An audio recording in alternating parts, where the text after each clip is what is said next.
Halo para pendengar, kembali lagi bersama saya Miftahul Arzak. Dan hari ini kita masih membahas tentang contoh-contoh teori komunikasi. Sekali lagi saya perlu menginformasikan bahwa video ini nantinya juga akan kita konversikan di sound ya, nanti akan kita upload juga di podcast saya. Jadi bisa cek di Spotify, bisa cek di Apple Podcast, bisa cek di Anchor, atau ada juga Google Podcast. Nanti ketik aja Miftahul Arzak. Di situ saya menjelaskan tentang macam-macam tentang perkuliahan di ilmu komunikasi. Karena saya mengajar pengantar ilmu komunikasi, kemudian mengajar internet dan media baru, media kampanye kontemporer, termasuk juga metode penelitian komunikasi dan teori komunikasi tentunya. Nah, pada pertemuan yang lalu kita sudah membahas tentang teori audien, di mana menarik sih penjelasannya. Bagaimana kita mengetahui sebenarnya audiens itu ada bermacam-macam ya posisinya ketika dia terpapar oleh media. Nah, kalau kita bicara audiens tentunya pasti kita juga bicara terkait medianya. Yang orang yang terpapar oleh media itu akan memberikan efek bermacam-macam. Ada yang mereka pasif, ada yang mereka aktif. Kalau dari pertemuan yang lalu kita sudah menjelaskan, jadi ya tergantung kondisi, tergantung situasi.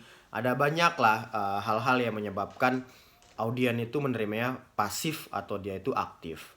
Nah, pada pertemuan kali ini, kenapa saya perlu menyinggung tadi teori audien?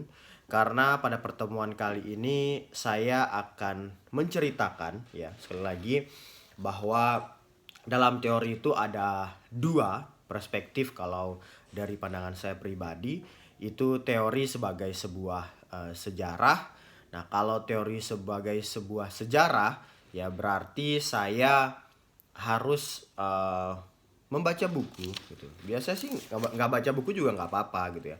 Cuma tujuan membaca buku adalah agar konteks-konteks waktu, konteks ruang, kemudian siapa sih pembuat teori tersebut, sehingga nanti tidak miss ketika saya jelaskan.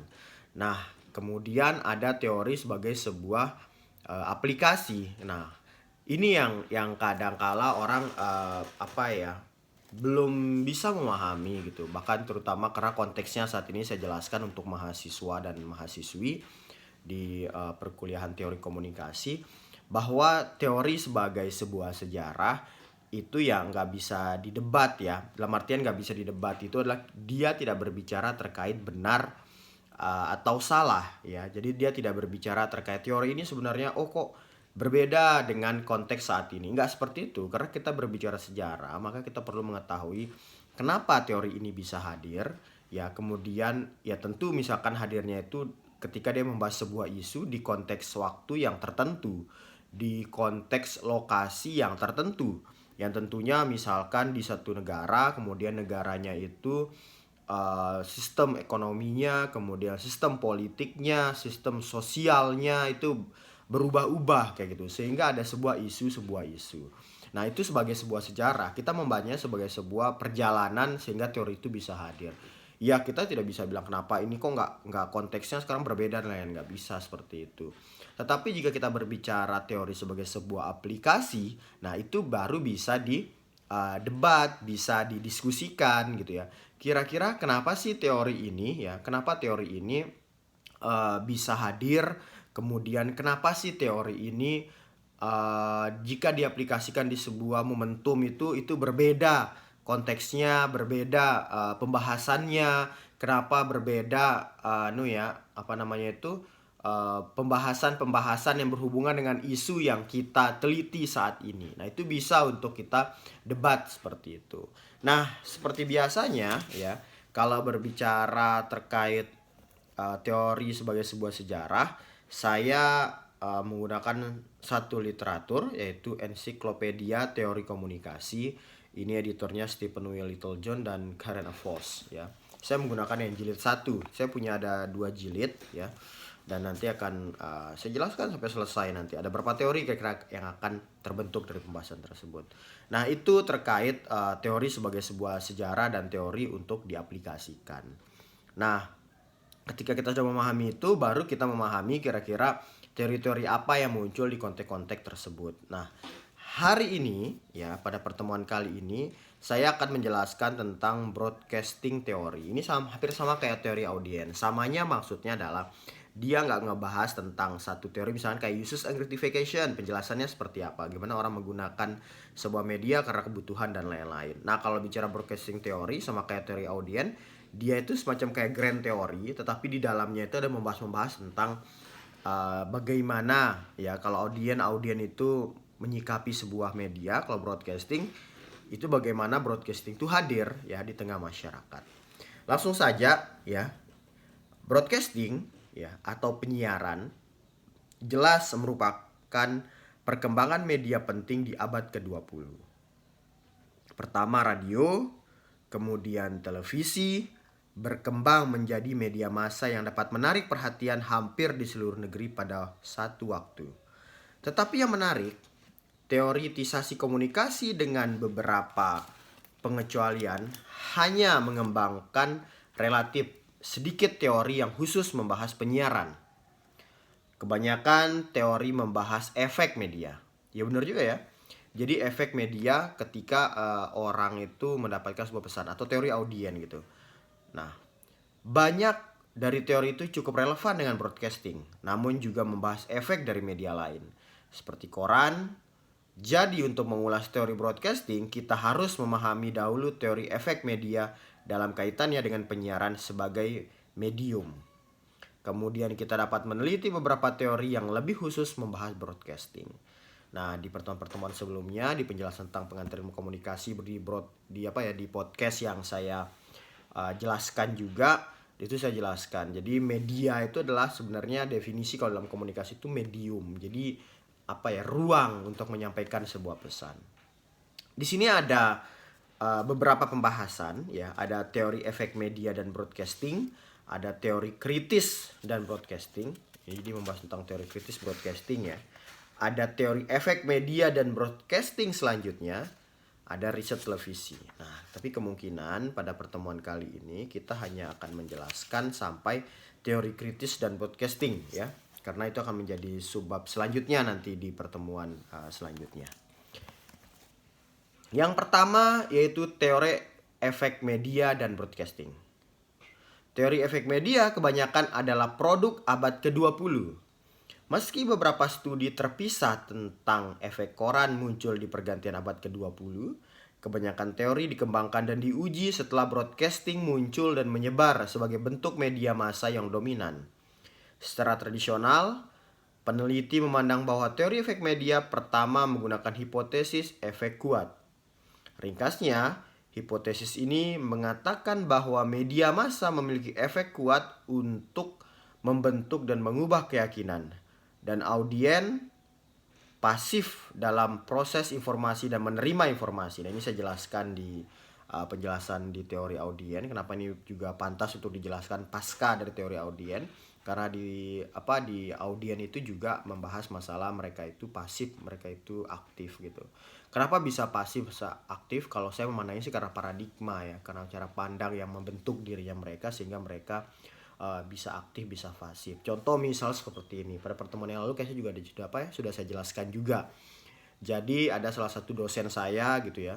Dia lulusan salah satu negara X ya, saya nggak usah sebutkan gitu. Negara tersebut itu masih sistemnya itu masih kerajaan seperti itu. Sehingga tentunya kadang perguruan tinggi di sana itu terbentuk banyak mengandung sistem-sistem yang diatur oleh kerajaan tersebut, sehingga banyak peneliti-peneliti itu yang jarang dia berpikir kritis kayak gitu. Nah, sehingga ketika institusi pendidikannya atau kampus dosen saya itu mulai sangat sedikit mengajar tentang teori kritis, maka mahasiswanya pun akan terpengaruh gitu. Saya nggak berbicara misalnya kalau di Indonesia juga ada kampus-kampus yang yang kadang kekuatan teori kritisnya itu tidak terlalu besar dibandingkan positivistik misalkan seperti itu. Nah, itu salah satunya akhirnya berpengaruh dari cara pandang dan lain-lain. Sehingga ketika misalkan mereka menonton sebuah televisi, menonton sebuah media lah ya secara umum, mereka bisa jadi menjadi pasif gitu. Mereka nggak biasa dengan hal-hal yang misalkan ketika ada sebuah tayangan gitu mereka mengkritisi, nggak biasa. Mungkin dia memandangnya ini sebagai sebuah to inform atau to entertain aja gitu. Atau mungkin dari informasi yang disampaikan oleh media, mungkin ini bisa menjadi sesuatu yang bisa untuk kita kembangkan, menjadi sebuah produk dan lain-lain. Jadi peluang lah untuk kehidupan. Itu cara berpikirnya positivistik seperti itu. Jadi pasif dan aktif itu banyak sekali apa ya faktor-faktornya. Ada karena dia itu paradigma, yang tentunya ada lingkungan, cara bacanya, pendidikannya, dan lain-lainnya seperti itu.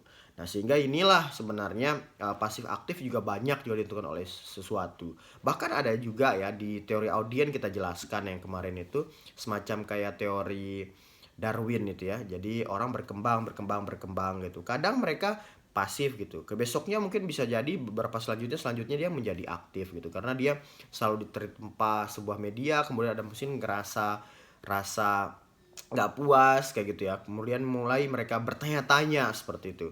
Sehingga ini yang mempengaruhi cara pandang seseorang dalam melihat sebuah media atau konten sebuah media seperti itu. Saya lanjutkan, konsep ini menjadi dominan pasca Perang Dunia Pertama. Ketika propaganda digunakan oleh pihak-pihak yang berperang akhirnya dianggap sebagai fenomena negatif. Ini berbicara masalah audien itu pasif ya.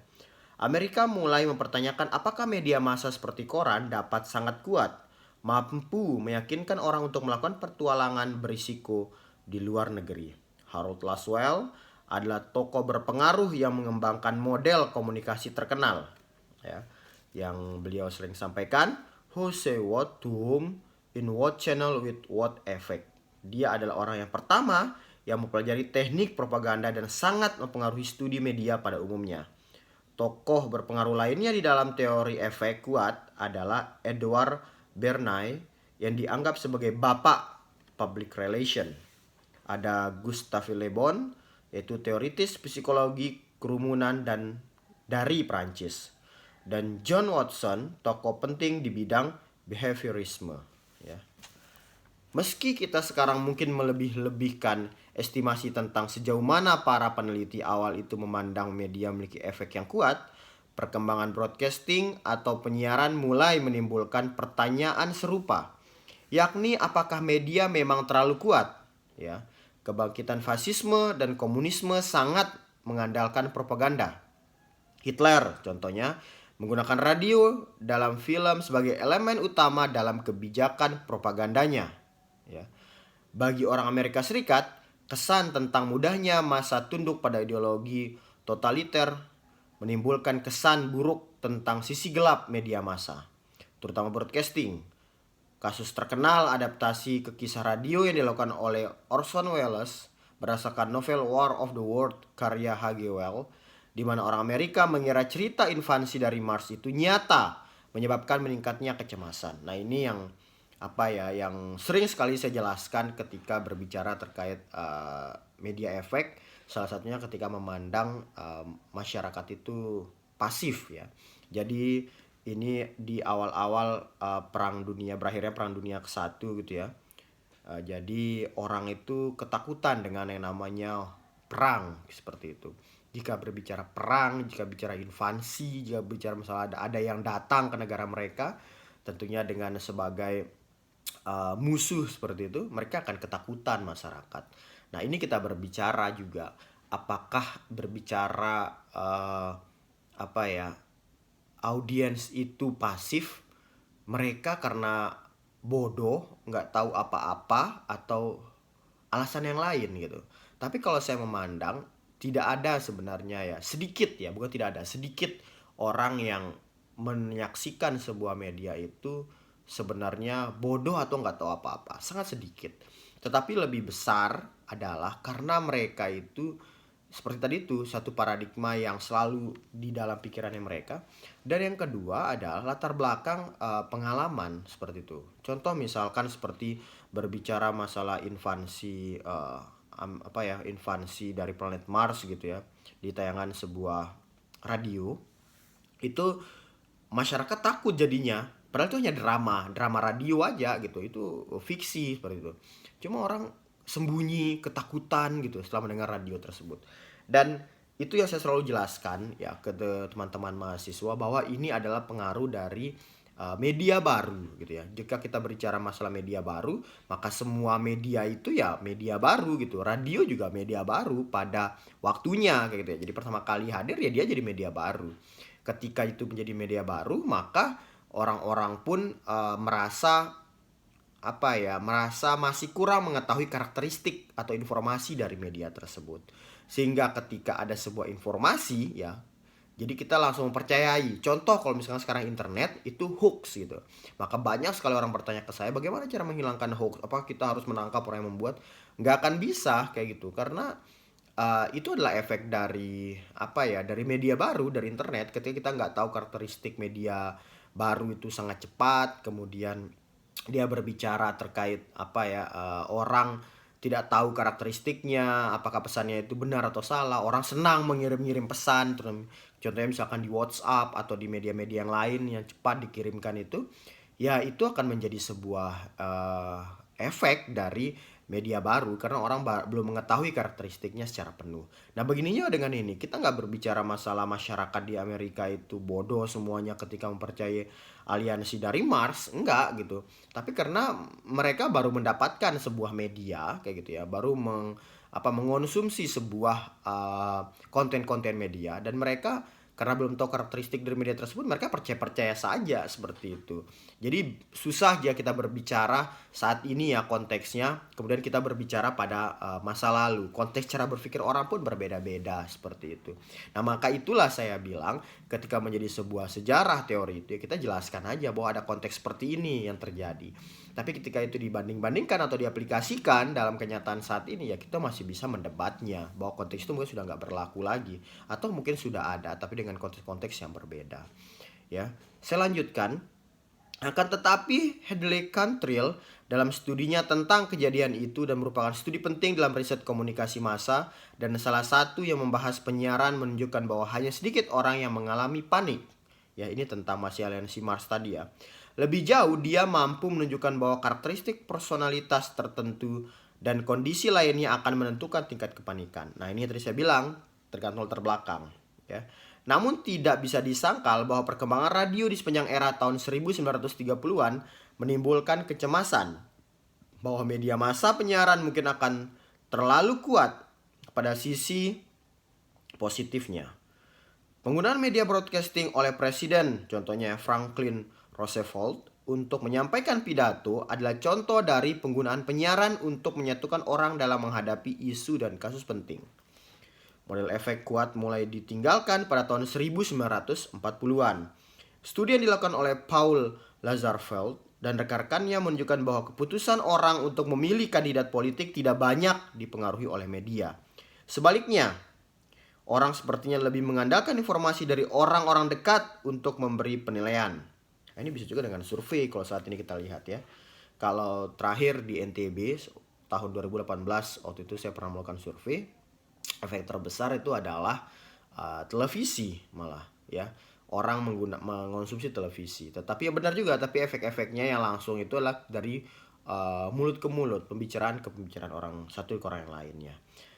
Model ini dikenal sebagai pengaruh personal dan juga dideskripsikan sebagai paradigma efek terbatas. Pada saat itu, radio sedang naik daun sebagai medium siaran, dipakai luas baik untuk hiburan maupun kepentingan berita.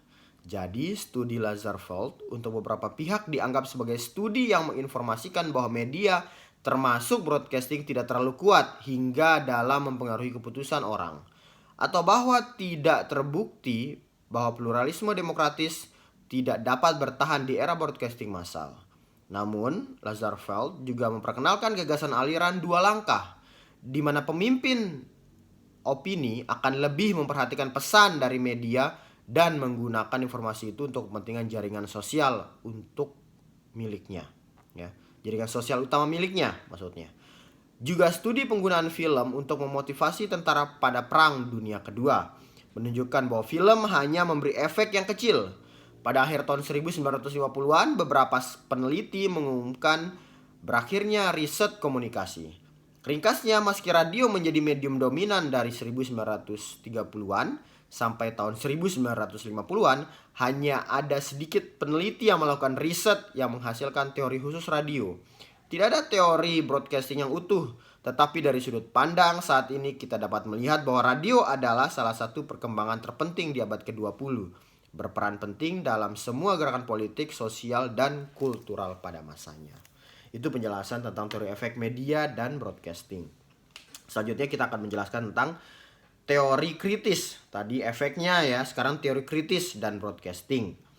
Sebelum membahas teori broadcasting dan efek media yang berkembang di Amerika Serikat setelah tahun 1950-an, kita perlu melihat pada teori kritis tentang media yang kebanyakan muncul di Eropa sejak tahun 1930-an. Nah, ini saya jelaskan tadi. Kenapa misalkan Eropa itu tentu ada konteks-konteks di belakangnya. Kalau dulu waktu saya S2, ya itu dijelaskan ada banyak pengaruh-pengaruh kenapa misalkan Eropa menjadi salah satu pusat perkembangan kajian-kajian kritis. Ya. Salah satunya karena ada masa Aufklärung atau masa pencerahan. Karena ada sesuatu yang dianggap sangat mengekang pikiran mereka sebelumnya, tidak bisa kebebasan, sehingga ketika ada masa pencerahan gitu ya, semacam kayak pembebasan pikiran, sehingga mereka tuh benar-benar terbuka sekali pikirannya. Mereka itu mulai mulai mengkritisi lah, yang biasanya mereka tertahan gitu ya, jadi terbuka pikirannya. Mereka mengkritisi segala sesuatu, sehingga perkembangan diskusi tentang teori kritis juga banyak berkembang di Eropa seperti itu. Sehingga sebenarnya saya bukan mau menjelaskan tentang sejarah perjalanan bagaimana teori kritis hadir di Eropa, tetapi saya ingin menjelaskan bahwa ya memang bahwa kita misalkan menjadi seorang yang kritis atau kita menjadi seorang yang positivistik seperti itu ya, itu ada banyak sekali faktor-faktor di belakangnya, terutama faktor sosial, ekonomi, budaya ya, kemudian ekonomi, politik itu juga berpengaruh sekali dari cara pandang kita yang dianut oleh negara kita, sehingga kita terbiasa menyaksikan sebuah media, kita biasa menyaksikan sebuah buku yang beredar di sekitar kita. Ketika kita berdiskusi dengan orang-orang, misalkan orang-orang besar kayak gitu ya, dengan misalkan akademisi-akademisi, kemudian peneliti-peneliti, mereka mungkin akan berbicara konteks-konteks yang kalau misalkan negara positivistik ya kita bicara positivistik saja gitu, sehingga kebenaran yang kita produksi itu adalah kebenaran yang selalu kita dengarkan, selalu kita saksikan, kebenaran yang selalu kita baca seperti itu ya, dan menjadi sesuatu pengiyaan lah bahwa ini loh sebenarnya konteks yang cocok dengan cara pandang kita. Nah, sehingga ketika orang membaca sebuah media, menyaksikan sebuah media, mereka nggak sadar sebenarnya terpengaruh oleh kultur di sekitarnya, politik ekonomi di sekitarnya. Itu juga perlu kita pahami. Yaitu adalah konteks paradigma yang saya jelaskan, yang akhirnya berpengaruh juga terhadap bagaimana kita mengonsumsi sebuah media, terutama ketika membahas teori kritis dan broadcasting. Selanjutnya ya, kebanyakan riset media Eropa didasarkan pada atau sebagai respon terhadap Marxisme. Teori Marxis ortodoks menyatakan bahwa semua fenomena kultural dibentuk oleh kondisi ekonomi, persis seperti saya bilang tadi itu. Disebut argumen basis suprastruktur. Akan tetapi, peneliti Eropa di mana yang menonjol adalah mazhab Frankfurt atau Frankfurt School ya, merasa rumusan itu terlalu sederhana. Ada Theodor Adorno, seorang anggota terkemuka aliran ini, melakukan riset tentang radio. Dia berpendapat bahwa radio dapat menimbulkan situasi yang mendekati cuci otak. Adorno dan yang lainnya di masa Frankfurt dipengaruhi oleh pengalaman mereka dengan radio dan memandang media massa, terutama broadcasting, sebagai industri kultur, di mana seni telah diubah dari bentuk ekspresi menjadi produk massal yang memiliki nilai tukar. Adorno adalah orang yang tegas dalam berkeyakinan bahwa kultur yang dibentuk oleh siaran radio mendevaluasi pengalaman mendengarkan musik. Teoritisasi kritis lain melanjutkan alur pemikiran ini. Mereka mengatakan bahwa penyiaran telah mengubah produksi cerita, seni, dan kultur menjadi komoditas yang diproduksi secara massal. Ada Herbert Marcuse menemukan bahwa media menanamkan pola pemikiran satu dimensi. Akan tetapi, sarjana media Marxis lainnya memandang media sebagai tempat potensial untuk perjuangan ideologi. Ya, ada gagasan hegemoni Gramsci mengizinkan konsepsi semacam ini. Peneliti berikutnya seperti Stuart Hall dan Mazhab Birmingham melanjutkan penelitian ini karena mereka mengakui kemungkinan pembacaan atau penafsiran media yang berbeda-beda. Ini mulai berbicara masalah konteks pandangan kritis di tiap negara ya. Ada Birmingham, ada Stuart Hall. Kemudian secara umum pendekatan kritis ini adalah respon terhadap teknologi penyiaran dan struktur ekonomi dari broadcasting yang dilembagakan di negara kapitalis barat. Jadi mereka adalah teori broadcasting ya dalam pengertian yang luas. Todd Gitlin, seorang sosiologi Amerika, menggarisbawahi perbedaan antara aliran efek terbatas dan riset kritis dengan menunjukkan bahwa kebanyakan riset Amerika dilakukan dengan model administratif atau pesanan, melayani kebutuhan media siaran yang pada gilirannya melayani kebutuhan korporat dan elit politik. Nah, jadi ini menarik ketika dijelaskan ada efek terbatas ya. Kalau efek terbatas itu kalau dalam teori komunikasi di penjelasan yang awal sekali ya tentang kekuatan teori, di situ saya membahas juga tentang bagaimana powernya itu ada di media, power di audiens, dan ada yang ketiga yaitu adalah power terbatas. Power terbatas itu media itu dianggap sebagai sesuatu yang kuat juga efeknya kepada audiens. Tetapi ada konteks-konteksnya, ada terbatasnya. Apakah orangnya itu menontonnya heavy gitu ya? Apakah menontonnya itu sedikit gitu ya? Tadi apakah penontonnya itu melebihi berapa jam lah seperti itu, sehingga ada efek-efek yang berbeda ketika orang menyaksikan sebuah tayangan media gitu dengan konteks waktu yang mereka gunakan kayak gitu dalam mengonsumsi media tersebut, sehingga ada faktor-faktor juga yang menentukan, termasuk juga waktu mereka mengonsumsi sebuah media itu juga menentukan, maka disebut dengan ada efek terbatas gitu. Nggak semua terpengaruh, ada batasan-batasannya. Dia terpengaruh karena dia melakukan A, atau dia menyaksikan dengan rentang waktu berapa lama gitu, atau dia itu tidak terpengaruh karena kenapa gitu. Itu ada penjelasannya. Berefek tapi tidak semua orang itu dianggap berefek seperti itu. Terkena efek tersebut, itu maksud saya. Ya, jadi namun riset Amerika bergerak melampaui popularitas ya. Melampaui polaritas sederhana antara efek terbatas dan efek kuat. Dan dalam ini broadcasting berperan penting. Nah, di pertemuan selanjutnya kita akan menjelaskan teori efek media dan broadcasting selanjutnya, kemudian riset televisi dan teori teknologi broadcasting. Ini mungkin sudah mulai masuk ke masa-masa internet seperti saat ini ya. Itu kita jelaskan pada pertemuan selanjutnya. Oke, para pendengar, sekali lagi saya ingin sampaikan bahwa video YouTube ini nanti akan saya share di YouTube saya tentunya ya. Kemudian soundnya akan saya share juga di podcast saya. Bisa dicek di Spotify, Apple Podcast, ada di Anchor, ada di Google Podcast, dan ada macam-macam juga aplikasi-aplikasi podcast lainnya yang teman-teman bisa langsung mengklik nanti Miftahul Arzak dan langsung bisa mendengarkan penjelasan tentang teori komunikasi dan mata kuliah komunikasi lainnya. Oke, sampai bertemu lagi di pertemuan selanjutnya. Yo.